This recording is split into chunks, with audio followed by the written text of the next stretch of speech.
మరేంటి మీరేనా తాగేది? పుట్టగానే పాలు తాగినప్పుడు నో అబ్జెక్షన్, తరువాత డబ్బా పాలు తాగినప్పుడు నో అబ్జెక్షన్, పెరిగి పెద్దయ్యాక బోన్విటాలు బూస్ట్లు తాగినప్పుడు నో అబ్జెక్షన్. అప్పుడు లేవని నోరు ఇప్పుడు లేస్తోంది. అమ్మాయిలతో పెట్టుకోవద్దు, చాలా అప్డేట్ అయ్యారు. అయినా లాస్ట్ పెగ్ మనదైతే ఆ కిక్కే వేరప్ప. ఏ శైలు, ఏం చేస్తున్నావే? నీ నడుము కొలత చూస్తున్నాను రా. రేపు ఊరు వెళ్ళాక ఓ జత బట్టలు కొనుద్దామని. ఛా, అమ్మాయి అల్లుకుపోతుంటే హక్ చేసుకోవడం మానేసి పిచ్చి ప్రశ్నలు ఏంట్రా?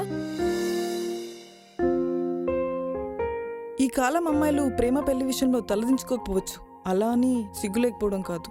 అన్ని విషయాలు ఓపెన్ గా మాట్లాడుకోవచ్చు, అలా అని బరితెగించిన వాళ్ళని కాదు. అబ్బా అది కాదమ్మా, నేను ఒక తిండిపోతుని. నా ధ్యాస అంతా తిండి మీద ఆకలి మీద ఉంటుంది.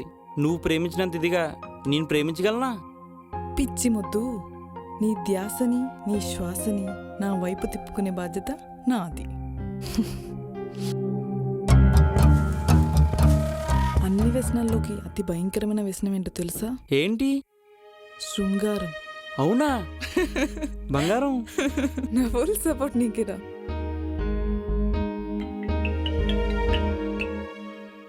హలో, అవునా? ఎప్పుడమ్మా? ఎప్పుడు జరిగింది? అవునా? అయ్యో ఆగు, నేను ఇప్పుడే వస్తున్నాను. సరేనా? జాగ్రత్త. ఏమైంది? ఎందుకు టెన్షన్ పడుతున్నావు? తమ్ముడు బయటికి వెళ్ళాడంట, యాక్సిడెంట్ అయిందంట. ఈ విషయం రాజుకి చెప్తాను, ఓకే? సరే పద.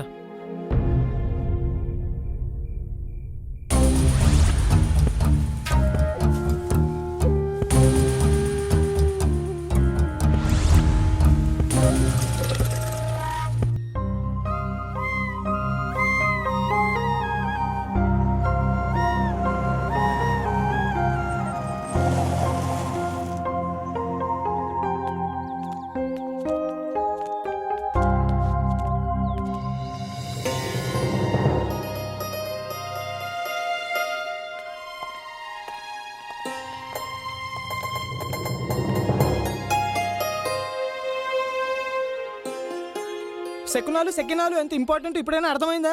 రే చారి, నువ్వు ప్రతిదీ భూతత్వంలో పెట్టి చూడకు. ఇప్పుడు ఏమైందని ఈ చారిగాడు ఇంత రియాక్ట్ అవుతున్నాడు?